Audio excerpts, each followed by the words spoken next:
संबंध। यहाँ ये जिज्ञासा होती है कि शास्त्र विहित यज्ञ, दान, तप आदि शुभ कर्म भी तो बंधन के हेतु माने गए हैं। फिर कर्म न करने की अपेक्षा कर्म करना श्रेष्ठ कैसे है, इस पर कहते हैं यज्ञ त्रातम कर्म नो अन्यत्र लोको आय कर्म बंधन तत्र कर्म पुण्य मुक्त संग समाचार। यज्ञ से निमित्त किए जाने वाले कर्मों से अतिरिक्त दूसरे कर्मों में लगा हुआ ही ये मनुष्य समुदाय कर्मों से बनता है। इसीलिए हे अर्जुन, तू आस्तिक से रहित होकर उस यज्ञ के निमित्त हो बलि भांति कर्तव्य कर्म कर। यज्ञ के निमित्त किए जाने वाले कर्मों से अतिरिक्त दूसरे कर्मों में लगा हुआ ही ये मनुष्य समुदाय कर्मों द्वारा बंधता है। इस वाक्य का क्या भाव है? इस वाक्य से भगवान ने ये भाव दिखलाया है कि जो कर्म मनुष्य के कर्तव्य रूप यज्ञ की परंपरा सुरक्षित रखने के लिए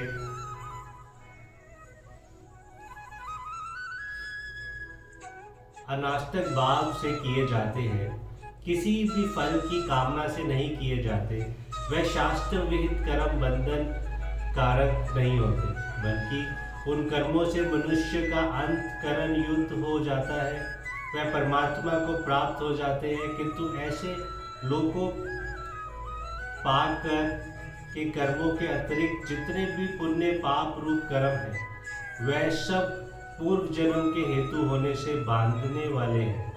मनुष्य स्वार्थ बुद्धि से जो कुछ भी शुभ या अशुभ कर्म करता है, उसका फल भोगने के लिए उसे कर्म अनुसार नाना योनियों में जन्म लेना पड़ता है और बार बार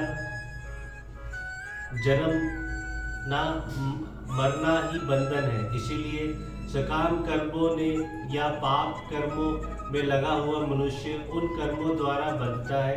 अतएव मनुष्य को कर्म बंधन से मुक्त होने के लिए निष्काम भाव से केवल कर्तव्य पालन की बुद्धि से ही शास्त्र विहित कर्म करने चाहिए।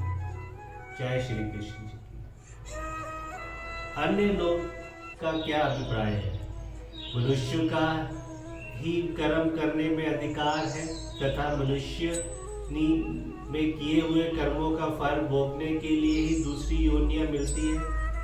उनमें पुण्य पाप रूप नए कर्म नहीं बनते। इस कारण अन्य योनि में किए हुए कर्म बांधने वाले नहीं होते, केवल मनुष्य योनि में किए हुए ही कर्म बंधन हेतु होते हैं।